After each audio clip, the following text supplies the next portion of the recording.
எல்லாருக்கும் வணக்கம். இதுதான் இந்த ஜாவா டுட்டோரியல் சீரீஸில் முதல் வீடியோ. இந்த ஜாவா சீரீஸில் பார்த்தீங்கன்னா ஜாவா ப்ரோக்ராமிங் லாங்குவேஜோட பேசிக்ஸ்லேருந்து அட்வான்ஸ் கான்செப்ட் வரைக்கும் நான் ஒன்று ஒன்றா எக்ஸ்பிளைன் பண்ணிகிட்டே இருக்க போகிறேன். அந்த கான்செப்ட்ஸ்லாம் பார்க்குறதுக்கு முன்னாடி இந்த முதல் வீடியோவில் என்ன பண்ணலாம் அப்படின்னு இருக்கேன்னா, ஜாவா யூஸ் பண்ணுறதுக்கும் கற்றுக்கிறதுக்கும் நம்மளுக்கு ஏதாவது ஒரு சாஃப்ட்வேர் தேவைப்படும் இல்லையா, அது எப்படி நம்ம வந்து இன்ஸ்டால் பண்ணணும், அது என்ன சாஃப்ட்வேர், அதை வந்து எப்படி யூஸ் பண்ணணும் அப்படிங்கிறத இந்த வீடியோவில் பார்த்துட்டோன்னா நெக்ஸ்ட் வீடியோவிலேருந்து ஜாவா பற்றி பேசிக் கான்செப்ட்லேருந்து நம்ம ஸ்டார்ட் பண்ணிடலாம். இப்போ ஜாவா யூஸ் பண்ணுறதுக்கு நிறைய ஆப்ஷன்ஸ் இருக்குது, நிறைய சாஃப்ட்வேர்ஸ் இருக்குது.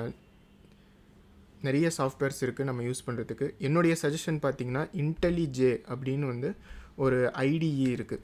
இப்போ பார்த்தீங்கன்னா கூகுளில் போய்ட்டு நீங்கள் IntelliJ அப்படின்னு டைப் பண்ணிங்கன்னா உங்களுக்கு வந்து jetbrains.com அப்படின்ற வெப்சைட்லேருந்து இந்த IntelliJ அப்படிங்கிற சாஃப்ட்வேர் வந்து நம்மளுக்கு ப்ரொவைட் பண்ணுறாங்க.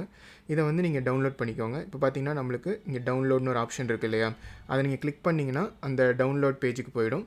இதில் வந்து நீங்கள் எந்த OS யூஸ் பண்ணுறீங்களோ, விண்டோஸோ இல்லை மேக்கோ லினக்ஸ், நீங்கள் என்ன OS யூஸ் பண்ணுறீங்களோ அந்த OSயை நீங்கள் கரெக்டாக கிளிக் பண்ணிவிட்டு அதுக்கு கீழே 2 ஆப்ஷன் இருக்கும் உங்களுக்கு. ஒன்று அல்டிமேட் ஆப்ஷன், இன்னொன்று வந்து கம்யூனிட்டி எடிஷன் அப்படின்னு 2 ஆப்ஷன் இருக்கும். இப்போ இதில் அல்டிமேட் பார்த்திங்கன்னா நிறைய ஃபீச்சர்ஸோடு இருக்கும், ஆனால் இது வந்து பெய்டு ஆப்ஷன்.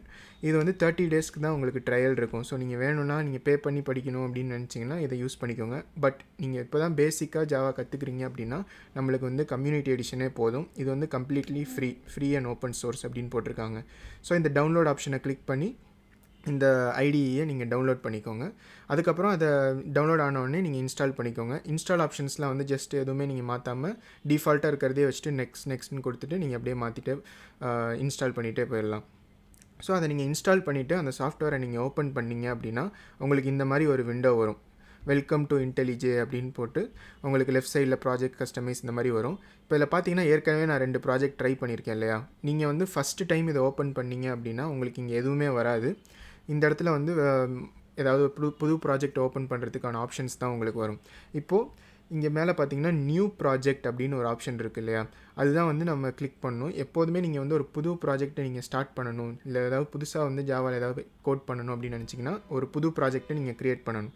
இப்போ அதுக்காக இந்த நியூ ப்ராஜெக்டை நம்ம கிளிக் பண்ணிக்கிறோம். இப்போ பார்த்திங்கன்னா அதை கிளிக் பண்ண உடனே நம்மளுக்கு இந்த புது விண்டோ ஒன்று ஓப்பன் ஆகிருக்கு.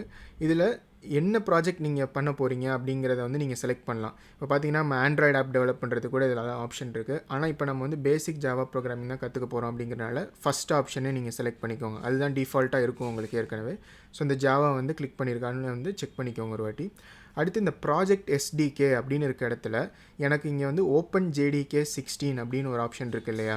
உங்களுக்கு வந்து நீங்கள் ஃபஸ்ட்டு டைம் இதை ஓப்பன் பண்ணீங்க அப்படின்னா மோஸ்ட்லி இது வந்து இருக்காது. இது ஏன் அப்படின்னா நம்ம வந்து ஜாவாவை நம்ம கம்ப்யூட்டரில் இன்ஸ்டால் பண்ணலை அப்படின்னா அந்த ஆப்ஷன் வந்து இருக்காது. அதை உங்களுக்கு இன்ஸ்டால் பண்ணணும்னு நினச்சிங்கன்னா இதை கிளிக் பண்ணிங்க அப்படின்னா டவுன்லோட் JDK அப்படின்னு ஒரு ஆப்ஷன் இருக்கும் உங்களுக்கு. நான் ஏற்கனவே பண்ணினதுனால எனக்கு வந்து இங்கே OpenJDK 16 வெர்ஷன் ஆல்ரெடி அவைலபிளாக இருக்குது. உங்களுக்கு இல்லை அப்படின்னா இதை கிளிக் பண்ணி டவுன்லோட் JDK கொடுத்துருங்க. அது டவுன்லோட் ஆகி முடித்தோடனே ஆட்டோமேட்டிக்காக உங்களுக்கு வந்து இந்த OpenJDK இங்கே வந்துடும். ஸோ நீங்கள் டவுன்லோட் பண்ணி முடித்தோடனே இந்த ஆப்ஷனை வந்து கிளிக் பண்ணிக்கோங்க. இதெல்லாம் எதுவுமே மாற்ற வேணாம், அதெல்லாம் அப்படியே விட்டுட்டு நீங்கள் வந்து இப்போ நெக்ஸ்ட் அப்படின்னு கிளிக் பண்ணிக்கோங்க.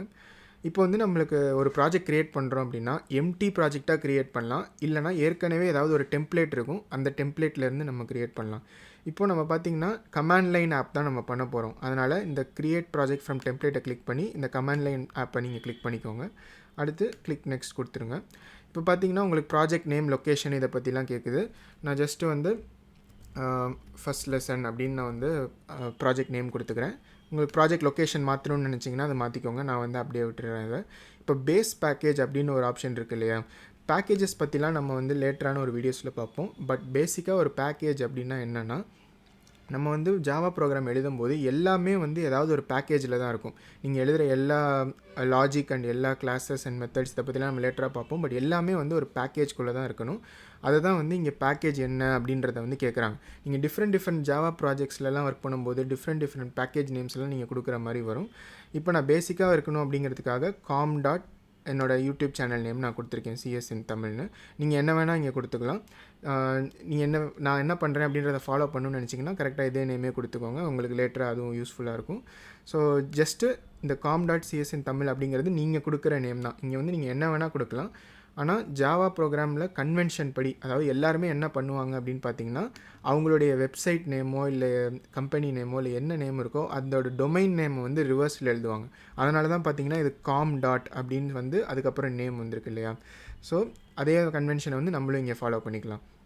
இப்போது இந்த டீட்டெயில்ஸ்லாம் நீங்கள் ஃபில் பண்ணிவிட்டு இப்போ ஃபினிஷ் பண்ணிங்க அப்படின்னா உங்களுக்கு வந்து ஒரு புது ப்ராஜெக்டை வந்து இன்டெலிஜே ஸ்டார்ட் பண்ணி இப்போ லோட் பண்ணி கொடுக்கும். இப்போ பார்த்தீங்கன்னா நம்மளுக்கு லோட் ஆன உடனே ஆல்ரெடி சில லைன்ஸ்லாம் நம்மளுக்கு வந்து ஆட்டோமேட்டிக்காக இன்டெலிஜே வந்து பாப்புலேட் பண்ணியிருக்கு. இதெல்லாம் என்ன அப்படிங்கிறதெல்லாம் நம்ம வந்து நெக்ஸ்ட் வீடியோவிலேருந்து பார்க்கலாம். இவ்வளோ தான் இந்த வீடியோவில் நம்ம பார்க்க வேண்டியது. அதாவது ஜாவா ப்ரோக்ராமிங் கற்றுக்கிறதுக்கு நம்ம இன்டெலிஜே அப்படின்ற சாஃப்ட்வேரை வந்து இன்ஸ்டால் பண்ணியிருக்கோம். அதை இன்ஸ்டால் பண்ணதுக்கப்புறம் ஜாவா வந்து இன்ஸ்டால் பண்ணுறதுக்கு அதுக்குள்ளேயே வந்துட்டு டவுன்லோட் ஜேடிகே அப்படின்னு ஒரு ஆப்ஷன் இருந்தது இல்லையா. அதை கிளிக் பண்ணோன்னா நம்ம கம்ப்யூட்டரில் ஆட்டோமேட்டிக்காக இன்டெலிஜேவே வந்துட்டு ஜாவா இன்ஸ்டால் பண்ணி கொடுத்துரும். இப்போ பார்த்தீங்கன்னா இதில் ஜஸ்ட் வந்து இந்த ப்ரோக்ராம் எப்படி ரன் பண்ணுறது அப்படிங்கிறத மட்டும் இன்னும் உங்களுக்கு இந்த வீடியோலேயே சொல்லிடுறேன். பார்த்தீங்கன்னா ரைட் சைடில் மேலே இந்த ப்ளே பட்டன் மாதிரி இருக்குது இல்லையா, இதுதான் வந்து இந்த ப்ரோக்ராமை ரன் பண்ணுறதுக்கு நம்ம கிளிக் பண்ண வேண்டிய பட்டன். இங்கே இந்த பட்டனை கிளிக் பண்ணலாம், இல்லாட்டி இங்கே மேலே ரன் அப்படின்ற இந்த மெனுக்குள்ளார போயிட்டு இங்கேயும் வந்து நீங்கள் ரன் அப்படின்னு கொடுக்கலாம். இப்போ நான் இதை வந்து ரன் பண்ணேன் அப்படின்னா நம்மளுக்கு இந்த ப்ரோக்ராம் வந்து கம்பைல் ஆகி என்ன அவுட்புட் வரணுமோ அதை வந்து இங்கே கீழேயே வந்து நம்மளுக்கு காமிக்கும்.